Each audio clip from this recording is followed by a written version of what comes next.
נאה דורשת, נאה מקיימת. בסרטון הקודם דיברתי איתכם על ההבדלים בין נשים וגברים, בדרך שגברים בדרך כלל פשוט מגישים את הקורות חיים ולא אכפת להם אם מתאימים לא.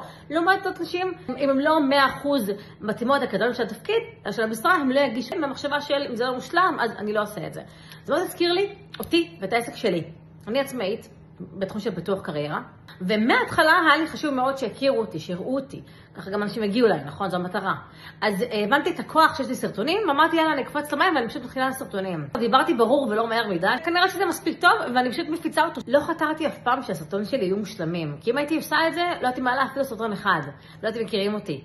אז הייתי במחשבה של להיות בתנועה, לנסות, ללמוד את הטעויות שלי כמובן, אוקיי? אבל המטרה הייתה להיות כל הזמן בתנועה, להיות בעשייה. אז גם אתם, ואתם, אל תחפשו את המושלם. אל תחכו לרגע שבו הפוסט של חיפוש עבודה שלכם יהיה הכי מדויק שיש, ויצירתי ומגניב.